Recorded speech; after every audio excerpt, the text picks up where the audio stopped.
दोस्तों, सूरत के हीरा कारोबारी श्याम ढोलकिया के घर में भीषण आग लग जाती है। आग की लपटें इतनी तेज होती हैं कि देखते ही देखते पूरे घर को अपने आगोश में ले लेती है। चारों तरफ अफरा तफरी का माहौल हो जाता है। लोग इधर से उधर भागने लग जाते हैं। चीख पुकार मच जाती है। वहीं पर श्याम ढोलकिया और उनकी पत्नी उषा ढोलकिया घर से बाहर आकर के और चिल्लाने लगते हैं, रोने लगते हैं कि कोई तो मेरी बेटी को बचाओ, क्योंकि उनकी एकलौती बेटी दीपिका ढोलकिया जो अभी भी उसी घर में फंसी हुई थी। कोई भी व्यक्ति उसे बचाने के लिए आगे नहीं आ रहा था, क्योंकि आग इतनी तेज थी कि हर व्यक्ति ये सोचता था कि अगर इसके अंदर जाएंगे तो जिंदा वापस नहीं आएंगे। तभी वहां पर एक उनका नौकर आता है, जिसका नाम जितेंद्र होता है।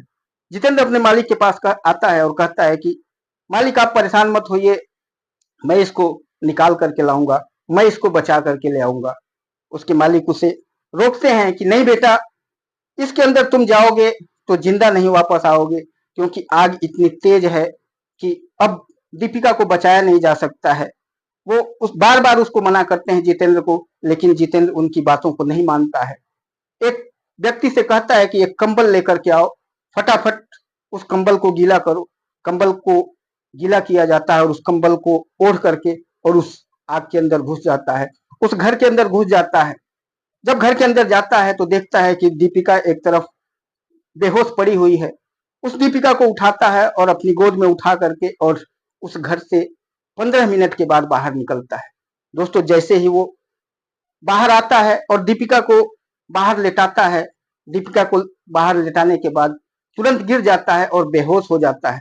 दोस्तों, वो उसका शरीर बुरी तरह से जल चुका था। उसे देखने के बाद कोई भी नहीं कह सकता था कि अब ये जिंदा भी बचेगा। दोनों को तुरंत एम्बुलेंस में डाल करके और हॉस्पिटल लेकर जाया जाता है। हॉस्पिटल में जैसे ही दोनों जाते हैं, दोनों को आईसीयू में एडमिट कर दिया जाता है। काफी सीरियस कंडीशन होता है दोनों का। श्याम ढोलकिया और उनकी पत्नी उषा ढोलकिया लगातार रो रहे होते हैं।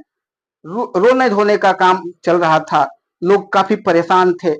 दोनों जब आईसीयू में होते हैं तो लगातार उषा ढोलकिया और उनके पति श्याम ढोलकिया रोते रहते हैं। लेकिन दोस्तों, 2 दिन बीतने के बाद उनकी जो बेटी होती है दीपिका ढोलकिया, वो उसको होश आ जाता है और उसे डिस्चार्ज कर दिया जाता है। दीपिका ढोलकिया घर आ जाती है, लेकिन जितेंद्र अभी भी सीरियस कंडीशन में था।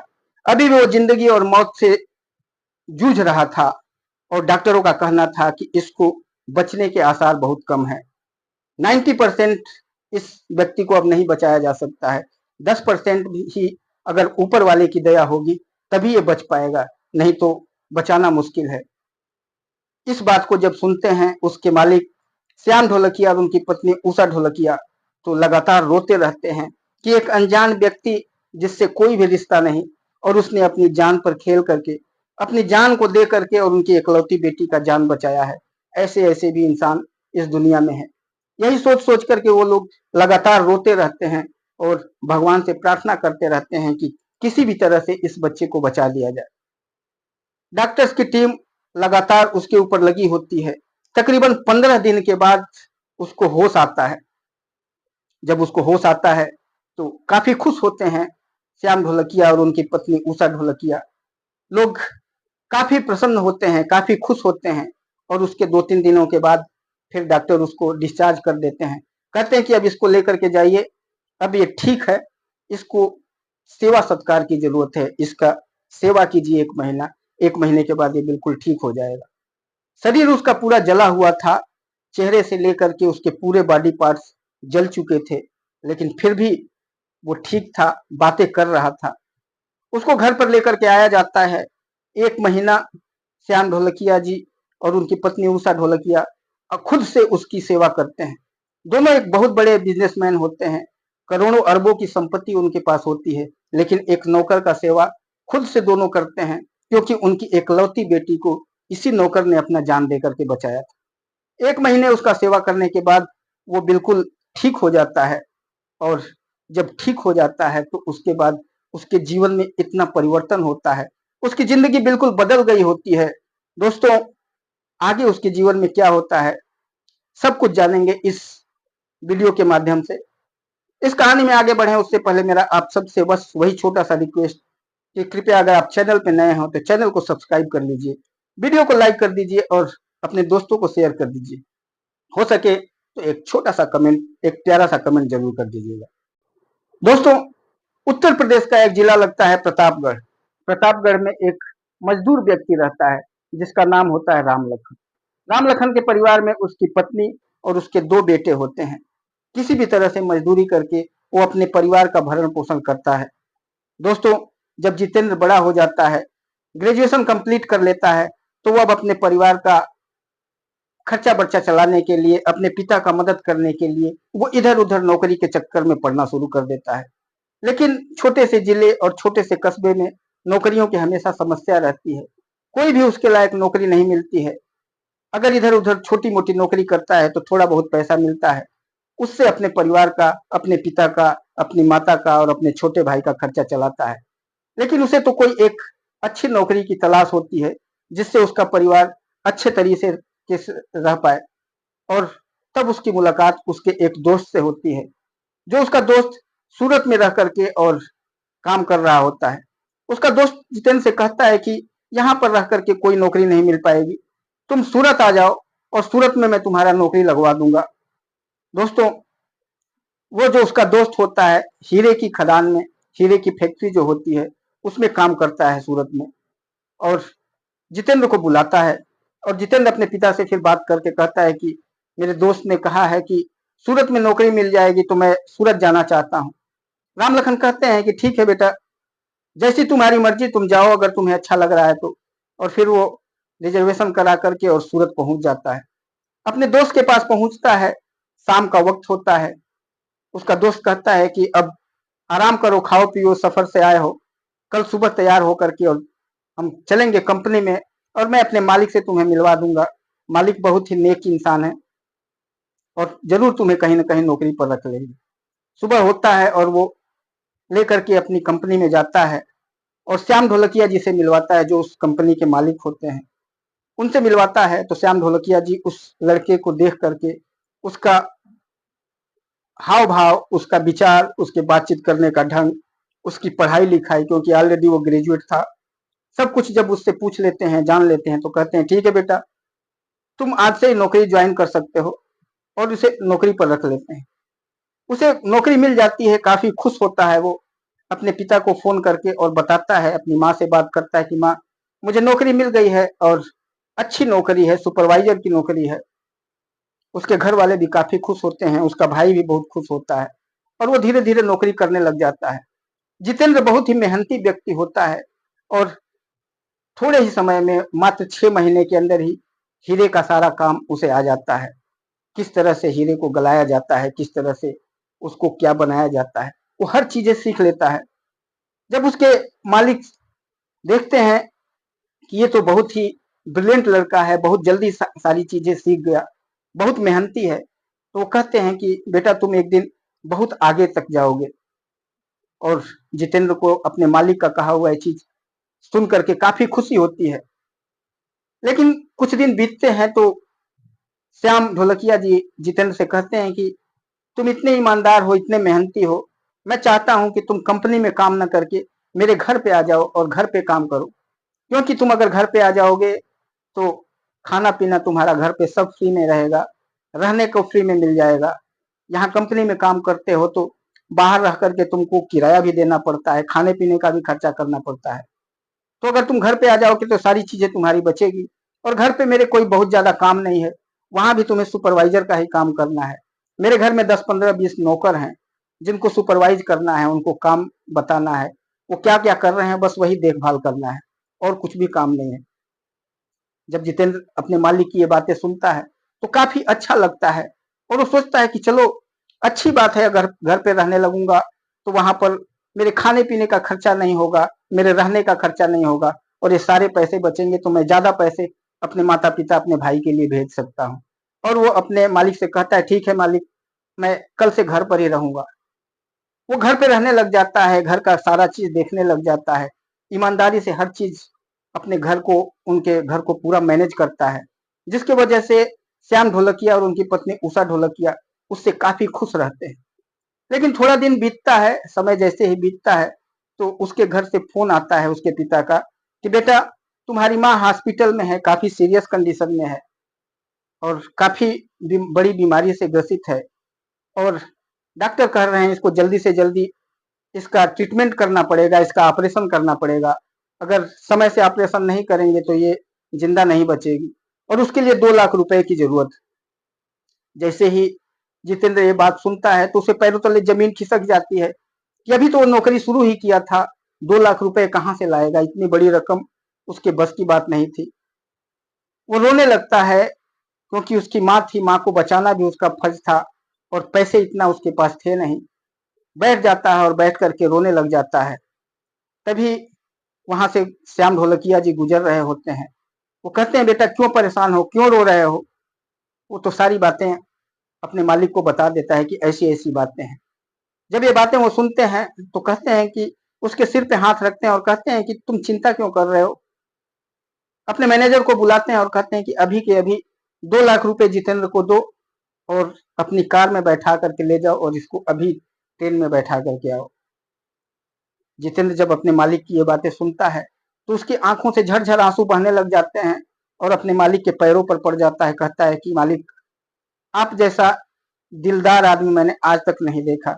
आप मेरे लिए भगवान की तरह से हैं और आपका ये एहसान मैं जीवन भर चुका नहीं पाऊंगा। उसको उसका कंधा पकड़ करके ऊपर उठाते हैं और कहते हैं कि बेटा कोई बहुत बड़ी बात नहीं है, 2 लाख रुपए मैं तुमको दे दे रहा हूं तो, और ये एहसान की क्या बात है, तुम भी तो मेरे ही हो, मेरे घर काम कर रहे हो तो तुम मेरे ही बेटे जैसे हो। और उनके भी आंखों में आंसू होता है। कहते हैं कि जाओ पहले माँ को बचाओ, उसके बाद सारी बातें बाद में करेंगे। मैनेजर लेकर के जाता है कार से और ट्रेन में बैठा करके आ जाता है और जितेंद्र अपने गांव पहुंचता है। गांव पहुंचने के बाद तुरंत तैयार होता है और हॉस्पिटल में पहुंचता है। हॉस्पिटल में जाकर के पता करता है तो डॉक्टरों से तो सारी चीजें जब पता चल जाती हैं तो 2 लाख रुपए वो डॉक्टर की फीस जमा करके और कहता है कि डॉक्टर साहब जल्दी से जल्दी मेरी माँ का जैसे भी करना है ट्रीटमेंट करके और जल्दी से ठीक कर दीजिए, जो भी ऑपरेशन करना है आज ही कर दीजिए। डॉक्टर तुरंत लग जाते हैं और उसी दिन उसकी माँ का ऑपरेशन हो जाता है। ऑपरेशन होने के बाद 10 दिन के बाद उसकी माँ हॉस्पिटल से डिस्चार्ज हो जाती है, बिल्कुल ठीक हो जाती है। घर पे जब माँ आ जाती है तो 2 महीना माँ के साथ रहता है जितेंद्र, उसकी खूब सेवा करता है और सेवा करने के बाद उसकी माँ पहले से भी चंगी हो जाती है, पहले से भी स्वस्थ हो जाती है। जब वो देखता है कि माँ बिल्कुल स्वस्थ हो गई, बिल्कुल चंगी हो गई है, तब माँ से कहता है माँ अब तो कोई तकलीफ तुम्हें नहीं है। माँ कहती है नहीं बेटा अब मुझे कोई तकलीफ नहीं है। हाँ ये मैं सोचती हूँ कि हर माँ को तेरे जैसा बेटा जरूर भगवान दे, तेरी उम्र खूब बड़ी हो। माँ खूब आशीर्वाद देती है। फिर वो कहता है माँ अब मुझे अपनी नौकरी पर जाना चाहिए। अपने पिता से भी बात करता है, वो भी कहते हैं ठीक है बेटा तुम चले जाओ। फिर उसके बाद तब तक से दूसरे दिन श्याम जी का फोन आ जाता है, श्याम ढोलकिया जी का उसके पास फोन आ जाता है और कहते हैं कि माँ कैसी है तुम्हारी। तो माँ का पूरा समाचार बताता है, कहता है कि माँ बिल्कुल अच्छी है। फिर कहता है कि मैं अब कल आ रहा हूँ वहां पर। श्याम ढोलकिया जी कहते हैं कि अगर तुम्हें और भी दिन रहना है वहां तो माँ का सेवा कर लो, कभी भी आ सकते हो, तुम्हारे लिए कोई रोक टोक नहीं है। लेकिन वो कहता है कि माँ बिल्कुल ठीक हो चुकी है इसलिए मैं कल आ रहा हूँ। तो कहते हैं ठीक है आ जाओ। और दूसरे दिन वो ट्रेन पकड़ लेता है और फिर सूरत पहुंच जाता है। दोस्तों सूरत पहुंच जाता है। सूरत पहुंचने के बाद काफी अच्छे से दिल लगा करके काम करना शुरू कर देता है। अब उसका समय थोड़ा सा बदल गया होता है। अब उसकी इज्जत श्याम ढोलकिया जी की नजर में काफी बढ़ गई होती है। अब जहां भी श्याम ढोलकिया जाते हैं उसे साथ में लेकर के जाते हैं। जो भी व्यक्ति देखता है वो श्याम ढोलकिया जी से कहता है कि ये कहीं ये आपका बेटा है क्या। क्योंकि वो देखने में भी काफी सुंदर और स्मार्ट था और उसका पहनने ओढ़ने का ढंग भी बड़े लोगों के जैसा था, जिसको देखने के बाद हर कोई ये नहीं कह सकता था कि ये नौकर है इनका। हर व्यक्ति यही जानता था कि ये पक्का इनका बेटा होगा। जब लोग कहते हैं कि आपका बेटा है क्या तो श्याम ढोलकिया जी कहते हैं कि हाँ, हंसने लगते हैं, मुस्कुराने लगते हैं कहते हैं कि हाँ बेटा ही समझ लो, और इस तरह से वो अपने मालिक के लिए अपना पूरा दिन रात एक कर देता है। रात दिन अपने मालिक के काम में लगा रहता है, और धीरे धीरे उसके मालिक उसे और भी काम सौंपते जा रहे थे। जिस काम में उसको लगाते जा रहे थे उस काम को सफल करके और उनको देता रहता है। दोस्तों, तभी एक दिन अचानक ऐसी घटना घट जाती है जो कि पूरे घर परिवार को तहस नहस कर देती है। 17 जून 2017 को श्याम ढोलकिया, उषा ढोलकिया और उनकी बेटी सब लोग खाना पीना खा करके और अपने अपने कमरे में सोने के लिए चले जाते हैं। नौकर जितने भी होते हैं सारे खा पी करके और अपने अपने कमरे में जाकर के सो रहे होते हैं। रात को 1 बज रहा होता है कि तभी बिजली कड़कती है, क्योंकि उस दिन काफी बारिश हो रही थी। बिजली कड़कती है और उस घर में शॉर्ट सर्किट होता है। शॉर्ट सर्किट जैसे ही होता है उस घर में देखते ही देखते आग लग जाता है। उस घर में लकड़ी का इतना काम कराया था उन्होंने, इतना बड़ा बिल्डिंग था, इतना आलीशान मकान था, और उसमें चारों तरफ लकड़ी का काम कराया गया था, उसमें कसीदाकारी कराया गया था। और जैसे ही शॉर्ट सर्किट होता है और उस लकड़ी में पकड़ता है, देखते ही देखते पूरा घर आग ही आग हो जाता है। दोस्तों, नौकर चाकर जैसे ही उठते हैं, इधर उधर भगदड़ का माहौल हो जाता है। सब भाग करके अपने मालिक और मालकिन को आकर के बताते हैं। दोनों व्यक्ति उठ करके और घर से बाहर भागते हैं और भाग करके रोड के ऊपर जाते हैं, और रोड पर जाकर के चिल्लाने लगते हैं कि कोई तो मेरी बेटी को बचाओ, मेरी बेटी उसी में फंसी हुई है। आग इतनी तेज हो गई थी कि कोई भी उसके नजदीक जाने के लिए तैयार नहीं था। तभी वहां पर भागते हुए जितेंद्र आता है और मालिक को रोता हुआ और चिल्लाता हुआ देख करके कहता है, मालिक आप चिंता मत करिए, बस 2 मिनट रुकिए, मैं अभी उसको बचा करके लेकर आता हूँ। एक व्यक्ति से कहता है कि कंबल लेकर के आओ और कंबल को गीला करके ले आओ। एक व्यक्ति भाग करके एक कंबल लेकर आता है, उसे गीला करके ले आकर के जितेंद्र को देता है। उसके मालिक जितेंद्र को रोकते रहते हैं और कहते रहते हैं, बेटा अंदर मत जाओ, अंदर जाने के बाद बच नहीं पाओगे, क्योंकि आग की लपटें इतनी तेज थी कि आसपास के लोगों तक के घरों तक भी वो आग पहुंच रही थी, और उसके अंदर जाने वाला व्यक्ति बिल्कुल ही नहीं बच सकता था। अब उसके मालिक कहते हैं कि मेरी बेटी अब नहीं बच पाएगी, और अगर तुम जाओगे तो तुम भी नहीं बचोगे, इसलिए तुम घर में मत जाओ। उसे रोकते हैं जितेंद्र को, लेकिन जितेंद्र नहीं रुकता है, अपने मालिक की बातों को अनसुनी करके और भाग करके उस घर के अंदर घुस जाता है। कंबल गीला करके ओढ़ लेता है और घर में पहुंचता है तो एक जब बेडरूम में पहुंचता है, दीपिका के बेडरूम में जाता है, तो वहां दीपिका बिल्कुल बेसुध पड़ी हुई थी, और उसको उठा करके और वो बाहर निकलता है। वहां से लेकर के आते आते उसको 15 मिनट का समय लगता है। 15 मिनट में जब घर से बाहर आता है, दीपिका को वहीं पर बाहर लिटाता है, और जैसे ही लिटाता है वो वहीं पर गिर जाता है और गिर करके बेहोश हो जाता है। जैसे ही श्याम ढोलकिया देखते हैं कि ये बुरी तरह से जल चुका है और ये बेहोश हो चुका है, तुरंत कॉल करके एम्बुलेंस को बुलाते हैं। एम्बुलेंस आती है और एम्बुलेंस में डाल करके इन दोनों को हॉस्पिटल में लेकर के जाया जाता है। दोनों की कंडीशन इतनी नाजुक थी कि देखते ही उन दोनों को आईसीयू में डाल दिया जाता है। लेकिन आईसीयू में डालने के बाद 3 दिन के बाद, 2 या 3 दिन के बाद दीपिका को होश आ जाता है। दीपिका डिस्चार्ज कर दी जाती है, घर आ जाती है, लेकिन जितेंद्र को अभी तक भी होश नहीं था। डॉक्टरों का कहना था कि जितेंद्र को बचाना अब मुश्किल ही नहीं, बहुत नामुमकिन होता जा रहा है, क्योंकि उसका पूरा शरीर बुरी तरह से झुलस गया है, जल चुका है। जब ये बातें सुनते हैं, उसके मालिक श्याम ढोलकिया और उनकी पत्नी उषा ढोलकिया दोनों फूट फूट करके रोते रहते हैं, चिल्लाते रहते हैं और भगवान को कोसते रहते हैं कि हे भगवान, इस दुनिया में ऐसे ऐसे भी व्यक्ति हैं, ऐसा ऐसा भी इंसान है जो अपनी जान को की बाजी लगा करके और दूसरों की जान बचाता है। वो कहते रहते हैं कि हम लोग दोषी हैं, अगर हम नहीं कहे होते तो ये नहीं गया होता। अपने आप को कोसते हैं, लेकिन भगवान से प्रार्थना करते हैं, हे भगवान किसी भी तरह से इस बच्चे को बचा लो। तकरीबन 15 दिन हो जाते हैं उसके ट्रीटमेंट करते करते, लेकिन उसको होश नहीं आता है।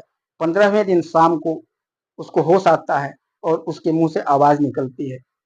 डॉक्टर जब श्याम ढोलकिया को बताते हैं कि उसे होश आ रहा है, तो श्याम ढोलकिया और उनकी पत्नी भगवान का धन्यवाद करते हैं और बहुत खुश होते हैं। खुश होने के बाद दोनों उससे जाकर के मिलते हैं और कहते हैं कि बेटा, हाथ जोड़ करके और उसके पैरों पर गिरने लगते हैं श्याम ढोलकिया और कहते हैं कि तुम्हारा ये एहसान हम जिंदगी भर नहीं चुका पाएंगे। तुमने जो कर दिया है ये कोई इंसान नहीं कर सकता है। जितेंद्र बहुत कम बोल पा रहा था, लेकिन बोलता है कि आप एक तरफ बेटा भी कहते हैं और दूसरी तरफ हाथ भी जोड़ते हैं। बेटे का तो फर्ज होता है माँ बाप का मदद करना, हेल्प करना, उनके लिए अपनी जान तक की बाजी लगा देना। अगर बेटा आप बोल रहे हैं तो इतना शर्मिंदा मत करिए बेटा कह करके। जब ये बातें सुनते हैं श्याम ढोलकिया तो उनकी आंखों से आंसू बहने लगते हैं। बगल में खड़ी उषा ढोलकिया भी रोने लग जाती हैं। जो भी वहां पर डॉक्टर्स वगैरह होते हैं सबकी आंखें नम हो जाती हैं और जितेंद्र भी रोने लग जाता है। दोस्तों, 2-3 दिन के बाद जितेंद्र को फिर हॉस्पिटल से डिस्चार्ज कर दिया जाता है और वो घर आता है। डॉक्टरों का कहना होता है कि अब डिस्चार्ज हो चुका है, लेकिन इसके शरीर के घाव अभी भरे नहीं हैं। इसको कम से कम 1 महीना इसकी पूरी तरह से सेवा करना पड़ेगा आप लोग। दोस्तों, जब डिस्चार्ज हो जाता है तो दोनों पति पत्नी, श्याम ढोलकिया जो एक अरबपति आदमी थे, जिनके घर में 20-25 नौकर नौकर चाकर थे, बड़ी बड़ी गाड़ियां थी, पैसे की कोई कमी नहीं थी, हर काम करने के लिए एक अलग नौकर था। लेकिन इस जितेंद्र जो एक नौकर था उनका, उसका सेवा करने के लिए किसी नौकर को नहीं रखा इन्होंने। किसी के ऊपर भरोसा नहीं था। दोनों पति पत्नी उसका सेवा करते थे, रात दिन उसका सेवा करते रहते थे, अपने हाथों से उसको खिलाते थे, अपने हाथों से पिलाते रहते थे। उसके दवा वगैरह लगाना, दवा खिलाना सब दोनों पति पत्नी करते थे। 1 महीना दोनों सेवा करते हैं तो जितेंद्र भला चंगा हो जाता है और उठ जाता है। जैसे ही उठता है फिर एक बार फिर श्याम ढोलकिया कहते हैं, बेटा, ये तुम्हारा एहसान मैं कैसे चुकाऊंगा इस जन्म में। जितेंद्र फिर कहता है कि फिर मेरे आंखों में आप आंसू लाने के लिए मजबूर कर रहे हैं। आपने एक बार जब बेटा कहा, बार बार आपने बेटा कहा, और बेटे से आप छोटी सी आशा नहीं कर सकते हैं। मैं आपके लिए कुछ बहुत बड़ा काम तो नहीं कर दिया। बाप के लिए, माँ के लिए तो बेटे अपना जान तक दे देते हैं, तो मैंने कौन सा बहुत बड़ा तीर मार दिया है। फिर श्याम ढोलकिया और जितेंद्र दोनों रोने लगते हैं। वहां पर खड़ी उषा ढोलकिया भी रोने लग जाती है। दोस्तों, समय बीतता रहता है। अब जितेंद्र की इज्जत उस घर में बहुत ज्यादा बढ़ गई होती है। अब श्याम ढोलकिया और उषा ढोलकिया दोनों जितेंद्र को अब बेटा कहकर ही बुलाते थे। अब उसे कोई भी जितेंद्र नहीं कहता था। उसकी मान मर्यादा उस घर में बिल्कुल बढ़ गई थी। अब जितेंद्र नौकर नहीं बल्कि मालिक की तरह से हो गया था। अब सारे नौकर उसे मालिक की तरह से पूछते थे। कंपनी के वर्कर जितने भी थे उसे मालिक ही समझते थे, क्योंकि अब मालिक और मालकिन उसे प्यार करने लगे थे, उसे अपने बेटे की तरह से इज्जत देने लग गए थे। जब दीपिका को पता चलता है कि जितेंद्र की वजह से मैं बची हूँ, तो दीपिका के भी दिल में, क्योंकि दीपिका भी जवान हो चुकी थी, उसके भी दिल में अब जितेंद्र के लिए प्यार उमड़ने लगता है। दीपिका का ग्रेजुएशन का एग्जाम शुरू हो जाता है। अब वो अपने पिता से कहती है कि मुझे एग्जाम के लिए छोड़ने के लिए जितेंद्र ही जाएगा। उसके पिता कहते हैं ठीक है। अब वो हर दिन जितेंद्र के साथ एग्जाम देने जाती है। एग्जाम देने के बाद दोनों बैठ करके कहीं कॉफी, कहीं चाय, कहीं कोल्ड ड्रिंक्स बैठ करके पीते हैं, खाते हैं और एंजॉय करते हैं। फिर उसके बाद घर आते हैं। धीरे धीरे दीपिका अब जितेंद्र को प्यार करने लगी थी, लेकिन जितेंद्र उससे इतना क्लोज नहीं होना चाहता था, क्योंकि जितेंद्र के दिलो दिमाग में अभी भी नौकर और मालिक वाला चीज बैठा हुआ था। वो उस दीपिका को अपने मालिक की बेटी ही समझता था, बाकी और कुछ नहीं समझता था। दोस्तों, समय बीत रहा था। एक दिन दीपिका जितेंद्र के पास आती है, उसके कमरे में आती है और बैठती है और घंटों घंटों तक बातें करती है। ऐसे ही अब उसकी दिनचर्या चलने लगती है। जैसे ही कॉलेज जाती है, कॉलेज से आती है, उसके बाद जितेंद्र के पास बैठती है और घंटों तक जितेंद्र से बातें करती रहती है। अब तो रात को भी जितेंद्र के कमरे में पहुंच जाती थी, उसके पास बैठ करके बातें करती थी। दोनों हंसी मजाक करते थे। उस घर में अब कोई रोक टोक नहीं था इन दोनों को।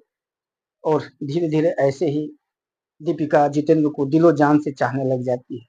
एक दिन ऐसे बैठे बैठे जितेंद्र से कहती है कि ये बताओ जितेंद्र, तुम्हारा जन्मदिन कब आता है?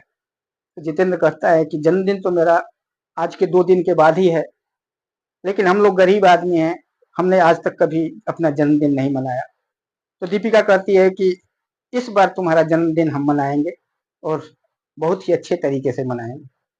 दोस्तों, जन्मदिन आता है 2 दिन के बाद। उसका जन्मदिन जिस दिन होता है, शाम का समय होता है और जितेंद्र अपने कमरे में बैठा होता है। दीपिका एक गुलाब का फूल लेकर के आती है और उसे जा करके जितेंद्र को दे करके कहती है, जितेंद्र हैप्पी बर्थडे। जितेंद्र उस फूल को देखता है, बहुत खुश होता है, बहुत प्रसन्न होता है। आज तक तो किसी ने ऐसे जितेंद्र को गुलाब का फूल देकर के कभी विश ही नहीं किया था। जितेंद्र काफी देर तक दीपिका को देखता रहता है। आज जितेंद्र के भी दिलो दिमाग में दीपिका के प्रति कुछ ऐसा महसूस हो रहा था। तभी समय बीतता है, दीपिका उसके आंखों पर एक काला पट्टी बांधती है और जितेंद्र कहता रहता है, दीपिका ये क्या कर रही हो? दीपिका कहती है, कुछ नहीं, बस तुम देखना। एक काला पट्टी बांध करके और उसको उसके कमरे से निकाल करके और मेन डाइनिंग हॉल की तरफ लेकर के आती है। जैसे ही डाइनिंग हॉल में लेकर के उसे आती है, उसका पट्टी खोलती है। पट्टी जैसे ही खुलता है, चारों तरफ लाइटिंग लाइटिंग, पूरा चारों तरफ साजो श्रृंगार पूरा सजाया हुआ है और वहां पर कम से कम 500 व्यक्ति इकट्ठे हुए हैं। जैसे ही वो उसकी आंखें खोलती है, सारे लोग ताली बजाते हैं और ताली बजा करके हैप्पी बर्थडे की आवाज से पूरा डाइनिंग हॉल गूंज जाता है। दोस्तों, इस चीज को देखने के बाद जितेंद्र का तो मानो कि उसे समझ ही नहीं आ रहा था कि ये क्या हो रहा है। इतनी खुशी का उसको एहसास होता है कि एक नौकर के लिए एक मालिक ने इतना बड़ा काम कर दिया है। वो तो अपने आप को इस दुनिया से बिल्कुल अलग समझने लग जा रहा था। इतनी खुशी उसको दिलो दिमाग में होती है। तभी दीपिका उसके पास आती है, कहती है, जितेंद्र कैसा लगा आपको ये आपका जन्मदिन? जितेंद्र दीपिका को देखती है और देखता है और मुस्कुराता है, खुश होता है। तभी श्याम जी आते हैं और उनकी पति पत्नी दोनों पति पत्नी आते हैं और कहते हैं, बेटा केक काटो। जितेंद्र केक काटता है और केक काटने के बाद दोनों पति पत्नी को खिलाता है और उनके पैरों को छू लेता है। पैर छू करके उनका आशीर्वाद लेता है। दोनों पति पत्नी आशीर्वाद देते हैं। उसके बाद फिर दीपिका को ले जाकर के केक खिलाता है। दीपिका केक खाती है और फिर उसी केक में से एक टुकड़ा तोड़ करके और जितेंद्र को भी खिलाती है। केक खिलाने के बाद फिर दीपिका अपने पिता से कहती है, पिताजी जितेंद्र का गिफ्ट कहाँ है? तभी श्याम जी कहते हैं कि जितेंद्र का गिफ्ट तैयार है, लाइट ऑन किया जाए। लाइट जब ऑन किया जाता है तो सामने दरवाजे के पास एक चमचमाती हुई डिफेंडर कार खड़ी होती है। दोस्तों, ब्लैक कलर की डिफेंडर कार को जब देखता है जितेंद्र, तो उसकी आंखें चौधिया जाती है। सोचता है कि एक नौकर के लिए इतना बड़ा चीज। दीपिका जितेंद्र को कहती है, जितेंद्र कैसा लगा ये गिफ्ट आपको? और उस डिफेंडर की चाबी जितेंद्र के हाथों में सौंपती है। जितेंद्र दीपिका को देखता है और उसके दिल में ऐसा महसूस होता है कि अभी दीपिका के गालों को चूम ले, उसे प्यार करे, लेकिन इतने सारे लोगों के बीच में वो कुछ भी नहीं कर सकता था। दीपिका उसके नजदीक आती है और उसके कान में कहती है कि जितेंद्र, आई लव यू। जब ये आई लव की ये बातें सुनता है, वो हंसने लगता है, खुश हो जाता है।